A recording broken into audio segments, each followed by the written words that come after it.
Événements des derniers jours, chapitre 18. Les 7 dernières plaies et les justes. Sous-titre: La grande période de trouble, deuxième partie. Le grand temps de trouble commence après la fin de la période de probation. 923. Lorsque le Christ cessera son œuvre de médiateur en faveur de l'homme, alors commencera ce temps de trouble. Le cas de chaque âme aura été tranché. Il n'y aura plus de sang expiatoire pour la purifier du péché. Lorsque Jésus quitte sa fonction d'intercession auprès de Dieu en faveur de l'homme, l'annonce solennelle retentit: que celui qui est injuste soit encore injuste, que celui qui est souillé se souille encore, et que le juste pratique encore la justice, et que celui qui est saint se sanctifie encore. Apocalypse 22, verset 11. Alors, l'esprit modérateur de Dieu est retiré de la terre. 924. À la fin du message du troisième ange, la grâce cesse d'intervenir pour les habitants coupables de la terre. Le peuple de Dieu a accompli sa fonction. Il a reçu l'appui de l'arrière-saison. Le rafraîchissement venant du Seigneur, et il est prêt pour l'heure de l'épreuve qui est devant lui. 925. Les anges de Dieu se hâtent çà et là dans le ciel. Un ange revenant de la terre annonce que son œuvre est achevée. Le monde a été soumis au test final, et tous ceux qui se sont révélés loyaux envers les préceptes divins ont reçu le sceau du Dieu vivant. Jésus cesse alors son intercession dans le sanctuaire céleste. Le Christ a accompli la rédemption pour son peuple. Il a effacé ses péchés. Le nombre de ses sujets est complet. Le royaume, la domination et la grandeur du royaume sous tous les cieux sont sur le point d'être remis aux héritiers du salut. Et Jésus est sur le point de régner comme roi des rois et seigneur des seigneurs. Deuxième partie, un temps d'épreuve inimaginable. 926. La période de détresse et d'angoisse qui est devant nous exigera une foi capable de surmonter la fatigue, les retards, la faim, une foi capable de résister bien que sévèrement éprouvée. 927. Un temps de trouble tel qu'on n'en a jamais vu de semblable sera bientôt sur nous. Et nous aurons besoin d'une expérience que nous n'avons pas encore acquise et que beaucoup ne peuvent acquérir du fait de leur indolence. L'épreuve est souvent plus grande quand on l'anticipe que dans la réalité. Mais il n'en va pas de même de la crise qui est devant nous. La description la plus saisissante ne saurait rendre la grandeur de l'épreuve. 928. Lorsque Jésus quitte le lieu très saint, son esprit modérateur est retiré aux chefs comme au peuple. Ils sont abandonnés au contrôle des mauvais anges. Alors, des lois seront promulguées par le Conseil et sous la direction de Satan, de telle manière que, si le temps n'était très court, personne ne pourrait être sauvé.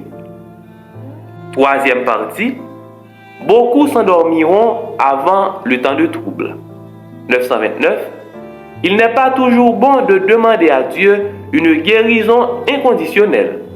Il sait si ceux pour lesquels nous prions seraient capables de supporter l'épreuve et le test qui viendrait sur eux s'ils vivaient. Il connaît la fin dès le commencement. Plusieurs seront tenus à l'écart dans le sommeil avant que ne survienne sur notre monde l'épreuve terrible du temps de trouble. 930. Le Seigneur m'a souvent montré que de nombreux petits enfants nous seront ôtés avant le temps de trouble. Nous reverrons nos enfants, nous devons les rencontrer dans les cours célestes. Quatrième partie, le but de Satan, la destruction de tous ceux qui gardent le sabbat. 931. Voici ce que dit le grand trompeur. Notre principal souci c'est de réduire au silence la secte des observateurs du sabbat. Nous aurons finalement une loi qui nous permettra de mettre à mort tous ceux qui refusent de se soumettre à notre autorité. 932. Le dessein de Satan est de les ôter de la surface de la terre, afin que sa domination mondiale ne soit pas discutée. 933. L'Église du reste sera plongée dans l'épreuve et la détresse. Ceux qui gardent les commandements de Dieu et la foi de Jésus éprouveront la colère du dragon et de son armée. Il a obtenu le contrôle des églises protestantes, il a obtenu le contrôle des églises apostates, mais voici un petit groupe résiste à sa domination. S'il pouvait les faire disparaître de la surface de la terre, son triomphe serait complet. Comme il a influencé les nations de la terre afin de les amener à détruire Israël. Ainsi, dans un proche avenir, il soulèvera les puissances maudites de la terre pour détruire le peuple de Dieu. Cinquième partie. Les arguments opposés au peuple de Dieu. 934. Je vis que les 4 anges retenaient les 4 vents jusqu'à ce que l'œuvre de Jésus soit achevée dans le sanctuaire. Et c'est alors que commençaient les 7 dernières plaies. Ces plaies provoquèrent la colère des réprouvés contre les justes. Ils croyaient que nous avions attiré les jugements de Dieu sur eux et que s'ils pouvaient se débarrasser de nous, les plaies seraient arrêtées. 935. Lorsque l'ange du pardon repliera ses ailes pour s'en aller, Satan accomplira les mauvaises actions qu'il a longtemps préparées. L'orage et la tempête, la guerre et le sang versé, autant de moyens pour lui de se délecter et de faire sa moisson. Il trompera si bien les hommes qu'ils affirmeront que ces calamités sont le résultat de la profanation du premier jour de la semaine. De la chair des églises populaires, on prêchera que le monde est puni parce que le dimanche n'est pas honoré comme il devrait l'être. 936. On imposera l'idée que le petit nombre qui reste en opposition avec une institution d'église et une loi d'État ne doit pas être toléré. Qu'il est préférable de les faire souffrir plutôt que de plonger toutes les nations dans la confusion et dans l'anarchie. Il y a 18 siècles, le même argument a été avancé contre le Christ par les chefs du peuple. Ces arguments paraîtra décisifs. Sixième partie. Ceux qui violent le dimanche, menacés de mort. 937. Un décret fut promulgué pour mettre à mort les saints, et ceux-là prièrent jour et nuit pour leur délivrance. 938. Comme Nebuchadnezzar, roi de Babylone, publia un décret selon lequel tous devaient se prosterner et adorer cette image sous peine de mort. Ainsi, une proclamation sera faite indiquant que ceux qui ne respecteront pas l'institution du dimanche seront punis d'emprisonnement et de mort. Que chacun lise attentivement le 13e chapitre de l'Apocalypse, car il concerne toute personne, quelle que soit son importance. 939. Le temps de trouble est sur le point de survenir sur le peuple de Dieu. C'est le moment où sera promulgué le décret interdisant à ceux qui gardent le sabbat d'acheter ou de vendre, et les menaçant d'une punition pouvant aller jusqu'à la mort s'ils n'observent pas le premier jour de la semaine. 940. Les puissances de la terre, s'unissant pour combattre les commandements de Dieu, décréteront que tous, petits et grands, riches et pauvres, libres et esclaves, Apocalypse 13, verset 16, devront se conformer aux coutumes de l'Église par l'observation du faux sabbat. Ceux qui refuseront de céder seront l'objet de sanctions civiles et seront finalement condamnés à mort. 941. La colère des hommes s'acharnera spécialement sur ceux qui respectent le sabbat du 4e commandement. Et enfin, un décret universel les dénoncera comme méritant la mort. Septième partie. Un décret de mort sera semblable à celui d'Assuérus. 942. Le décret qui frappera finalement le reste du peuple de Dieu sera tout à fait semblable à celui qui a été promulgué par Assuérus contre les Juifs. Aujourd'hui, les ennemis de la véritable Église voient dans le petit groupe qui garde le commandement du sabbat une sorte de Mardochée assis à la porte. Le respect du peuple de Dieu pour sa loi est un reproche constant à l'égard de ceux qui ont abandonné la crainte de l'Éternel et piétinant son sabbat. 943. Je vis les chefs de toute la terre qui se concertaient, et Satan et ses anges qui s'affairaient autour d'eux. Je vis un écrit dont diverses copies étaient envoyées dans différentes parties du pays, ordonnant que si les saints refusaient d'abandonner leur foi particulière et le sabbat, pour observer le premier jour de la semaine, on aurait le droit, au bout d'un certain temps, de les mettre à mort. 944. Si le peuple de Dieu met sa confiance en lui et par la foi se repose sur sa puissance, les pièges de Satan seront déjoués à notre époque, de manière aussi éclatante qu'au jour de Mardochée. Huitième partie. Le reste trouve en Dieu son défenseur. 945. En ce temps-là, se lèvera Michaël, le grand chef, le défenseur des enfants de ton peuple. Et ce sera une époque de détresse telle qu'il n'y en a point eu depuis que les nations existent jusqu'à cette époque. Daniel 12, verset 1er. Lorsque ce temps de trouble arrivera, le cas de chaque personne aura été examiné. Le temps de probation est achevé, il n'y a plus de pardon pour les impénitents. Le sceau du Dieu vivant a été placé sur son peuple. 946. Ce petit reste incapable de se défendre dans la lutte à mort où il se trouve engagé avec les puissances de la terre, allié aux armées du dragon, trouve en Dieu son refuge. Le décret a été promulgué par les autorités terrestres les plus hautes afin de le contraindre à adorer la bête et à recevoir sa marque sous peine de persécution et de mise à mort.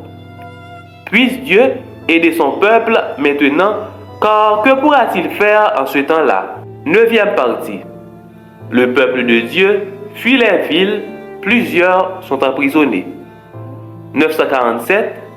Lorsque le décret publié par divers chefs de la chrétienté contre ceux qui gardent le commandement leur retirera la protection du gouvernement et les livrera à ceux qui désirent leur destruction, le peuple de Dieu fuira des villes et des villages, et se regroupant, il habitera dans les endroits les plus désolés et les plus solitaires. Nombreux seront ceux qui trouveront alors refuge dans les places fortes des montagnes. Mais beaucoup de personnes de toute nation, de toute classe, élevés ou inférieurs, riches ou pauvres, blancs et noirs, se trouveront livrés au plus injuste et au plus cruel esclavage. Les bien-aimés de Dieu passeront d'épuisantes journées dans les chaînes. Emprisonnés, condamnés à mort, certains seront abandonnés, mourant de faim dans de sombres prisons malsaines. 948. Bien que le décret général ait fixé le temps où les observateurs du commandement pourront être mis à mort, leurs ennemis, dans certains cas, anticiperont ce décret et avant le temps spécifié, s'efforceront de les mettre à mort. Mais personne ne pourra franchir la garde puissante qui se tiendra aux côtés de chaque âme fidèle. Certains seront assaillis pendant leur exode loin des villes et des villages.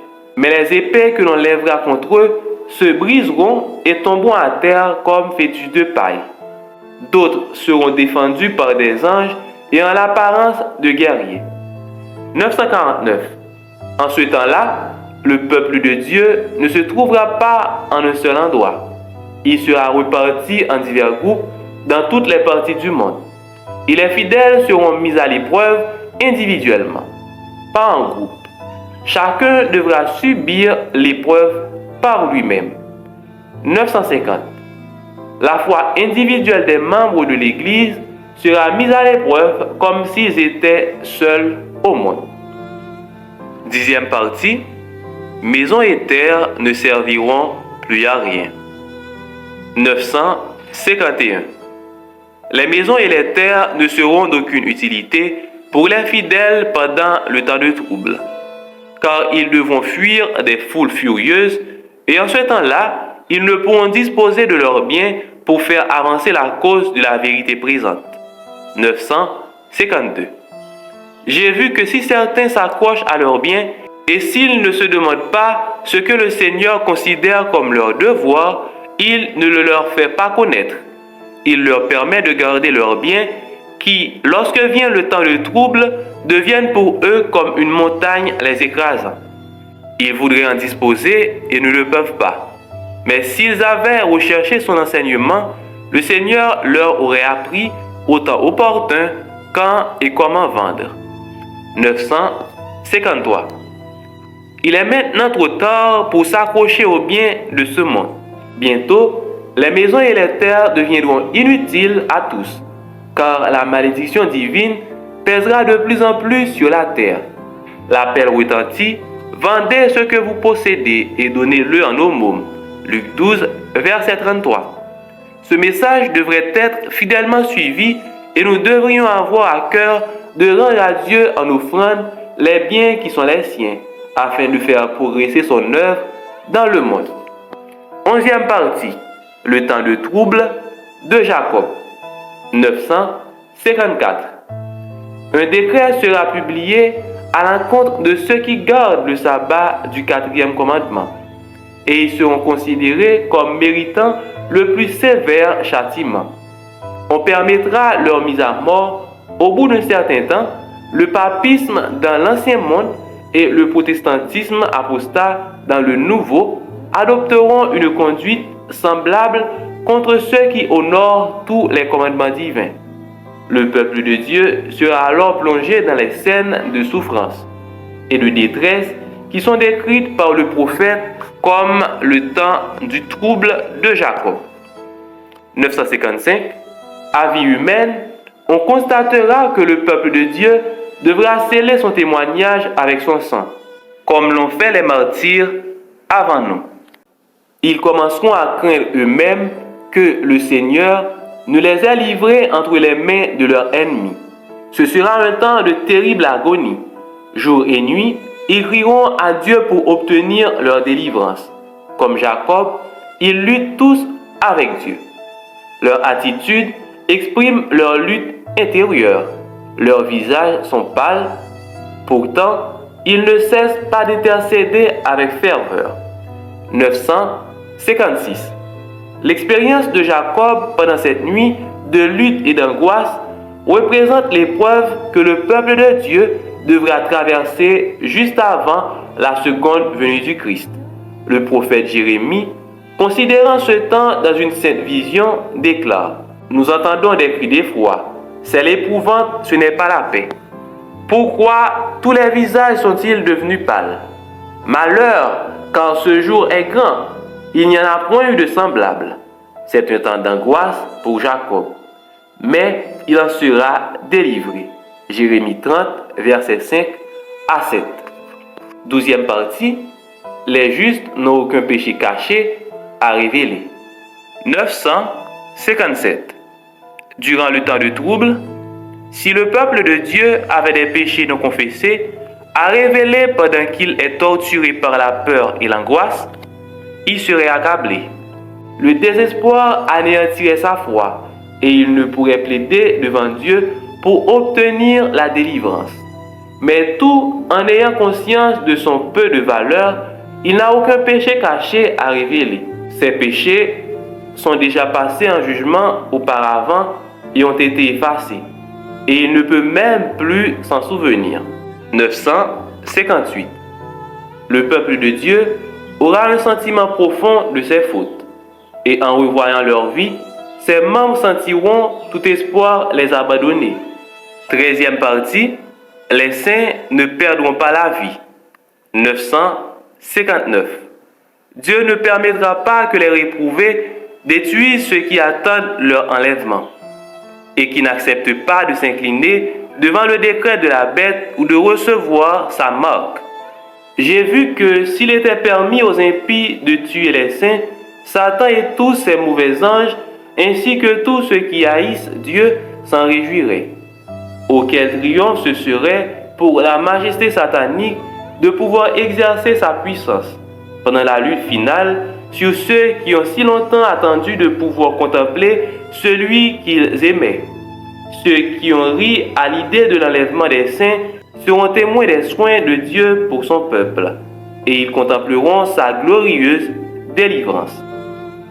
960. Les enfants de Dieu ne seront pas dispensés de la souffrance, mais tandis que le peuple sera persécuté et plongé dans la détresse, tandis qu'il endurera toutes sortes de privations et qu'il souffrira de la faim, il ne sera pas abandonné et ne périra pas. 961.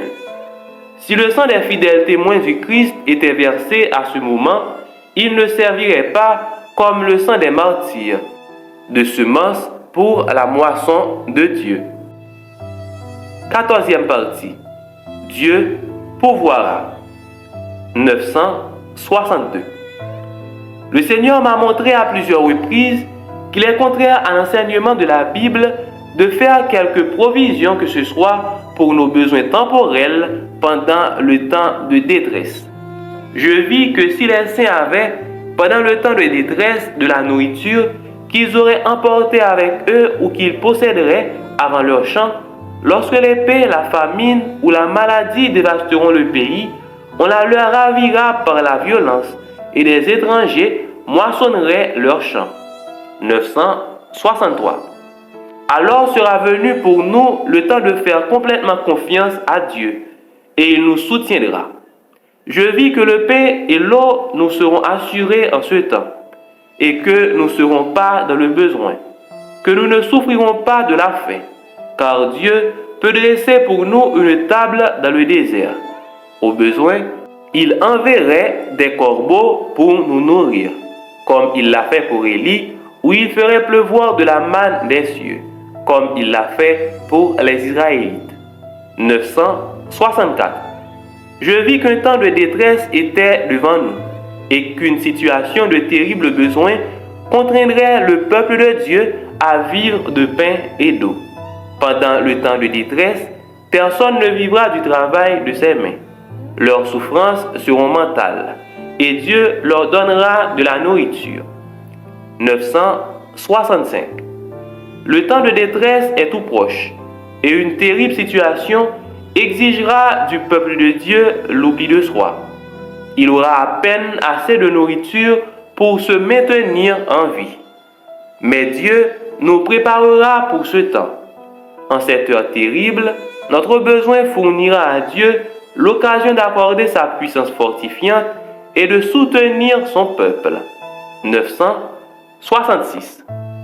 Du pain et de l'eau, voilà tout ce qui est promis au reste pendant le temps de détresse.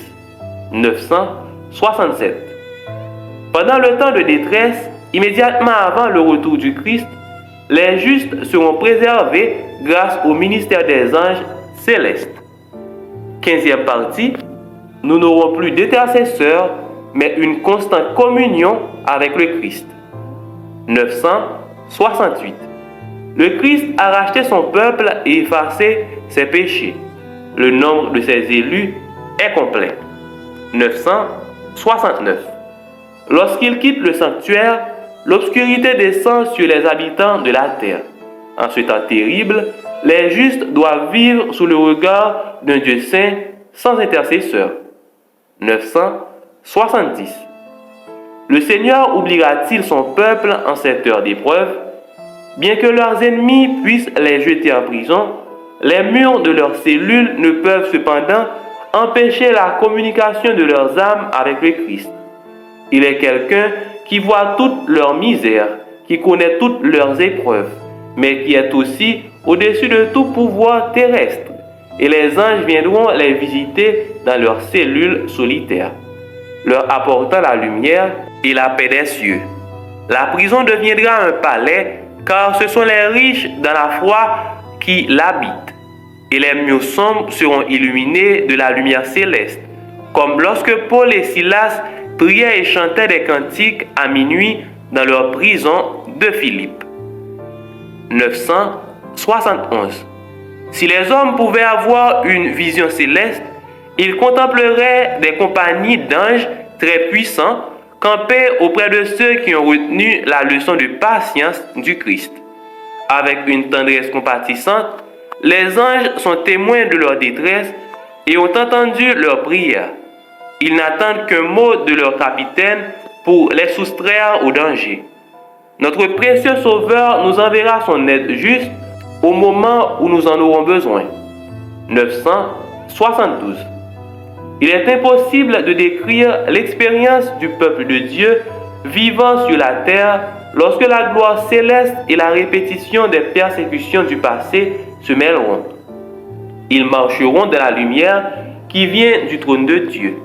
Par l'intermédiaire des saints anges, la communication sera constante entre le ciel et la terre. 973. Au milieu du temps de détresse qui vient, un temps de détresse comme on n'en a jamais vu depuis que les nations existent, le peuple de Dieu tiendra bon. Satan et ses anges ne pourront le détruire, car des anges très puissants le protégeront. 16e partie. Le peuple de Dieu ne chérit aucun désir coupable. 974. Maintenant, tandis que notre souverain sacrificateur fait l'expiation pour nos péchés, nous devrions chercher à devenir parfaits en Christ. Notre Sauveur ne pouvait être amené à céder à la tentation même en pensée. Satan trouve dans les cœurs humains quelques voies d'accès, quelques désirs coupables et chéris par lesquels ces tentations deviennent fortes. Mais le Christ a dit de lui-même, « Le prince du monde vient, il n'a rien à moi. » Jean 14, verset 30. Satan ne pouvait rien trouver chez le Fils de Dieu qui puisse favoriser sa victoire. Jésus avait gardé les commandements de son Père et il n'y avait en lui aucun péché dont Satan puisse se servir à son avantage. Telle sera la position dans laquelle devront se trouver ceux qui auront à résister dans le temps de détresse. 17e partie. La bataille contre le moi persiste. 975. Tant que Satan régnera, nous aurons à vaincre le moi, combattant nos péchés pour les dominer aussi longtemps que durera la vie. Nous n'aurons jamais de repos. Nous ne pourrons jamais dire que nous sommes arrivés. La sanctification est le résultat d'une vie d'obéissance. 976. Il faut maintenir une guerre constante contre l'esprit charnel et nous devons y être aidés par la grâce de Dieu qui nous affine, qui dirige l'esprit vers le haut et l'habitue à méditer sur des choses pures et saintes. 977. Nous pouvons créer un monde irréel dans notre esprit, ou décrire l'Église idéale où les tentations de Satan n'invitent plus au mal, mais la perfection n'existe que dans notre imagination. 978. Lorsque les êtres humains seront transfigurés, ils ne resteront pas sur la terre, mais ils seront enlevés aux cieux. Alors que le péché est oublié dans cette vie, ses résultats ne sont pas actuellement complètement effacés. C'est seulement à son retour que le Christ transformera le corps de notre humiliation en le rendant semblable au corps de sa gloire, par le pouvoir qu'il a de s'assujettir toutes choses. Philippiens 3, verset 21. 18e partie. Les 144 000. 979. Il chante un cantique nouveau devant le trône. Un cantique qu'aucun homme ne peut apprendre sauf les 144 000. C'est le chant de Moïse et de l'agneau. Un cantique de délivrance. Personne en dehors des 144 000 ne peuvent apprendre ce cantique, car c'est le cantique de leur expérience, Une expérience qu'aucune église n'a jamais pu vivre. Ils suivent l'agneau partout où il va. Apocalypse 14, verset 4. Ce sont ceux qui, ayant été enlevés de la terre, du milieu des vivants, sont comptés comme des prémices pour Dieu et pour l'agneau. Apocalypse 14, verset 5. Ce sont ceux qui viennent de la grande tribulation. Apocalypse 7, verset 14. Ils ont traversé le temps de détresse tel qu'on n'en a jamais vu depuis que les nations existent. Ils ont connu l'angoisse et le trouble de Jacob. Ils ont subsisté sans intercesseur au travers des derniers jugements déversés par Dieu. 980. Le Seigneur ne désire pas qu'il entre dans une controverse sur des questions sans intérêt spirituel, telles que qui fait partie des 144 000. Cela, les élus de Dieu le sauront de façon indubitable dans peu de temps. 19e partie. Le peuple de Dieu délivré. 981. Les armées sataniques et les impies les encercleront et exulteront à leur sujet, car ils ne sembleront pas pouvoir leur échapper. Mais au milieu de leur réjouissance et de leur triomphe, des coups de tonnerre assourdissants se font entendre. Les cieux sont plongés dans les ténèbres et ne sont illuminés que par l'aveuglante lumière et la gloire terrifiante des cieux, tandis que Dieu fait entendre sa voix de son saint temple. 982. Les fondements de la terre sont ébranlés. Les immeubles vacillent et s'écroulent dans un terrible grondement. La mer se met à bouillir comme une marmite, et toute la terre passe par une effroyable secousse. Les justes captifs sont délivrés, et avec des murmures doux et solennels, ils se disent l'un à l'autre: nous sommes délivrés, c'est la voix de Dieu. 983. Lorsque la protection des lois humaines sera retirée à ceux qui honorent la loi de Dieu, il y aura en divers pays un mouvement simultané visant à leur destruction. Tandis que le temps fixé par le décret approchera, on conspirera pour anéantir la secte détestée.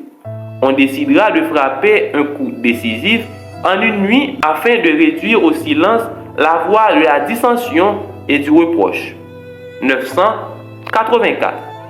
Les membres du peuple de Dieu, certains des cellules de prison, d'autres cachés dans des retraites solitaires au fond des forêts et des montagnes, réclameront encore la protection divine, tandis que des groupes d'hommes armés, poussés par les mauvais anges, se prépareront à accomplir leur œuvre de mort. Avec des cris de triomphe, des railleries et des imprécations, des foules d'hommes impies sont prêts à bondir sur leur proie, lorsque voici une obscurité dense, plus profonde que celle de la nuit, tombe sur la terre. 985. C'est à minuit que Dieu manifeste sa puissance pour sauver son peuple. Au milieu des cieux menaçants, se détache un espace clair d'une gloire indescriptible, d'où sort la voix de Dieu comme le bruit des grands eaux qui dit « C'en est fait ». Apocalypse 16, verset 17. Cette voix ébranle les cieux et la terre. 986. Les cités les plus orgueilleuses de la terre sont ruinées. Les palais royaux, dans lesquels les grands de cette terre ont investi leurs richesses pour se glorifier, s'écroulent sous leurs yeux. Les murs des prisons se fendent et le peuple de Dieu, ceux qui ont été détenus en esclavage à cause de leur foi, sont libérés. Amen.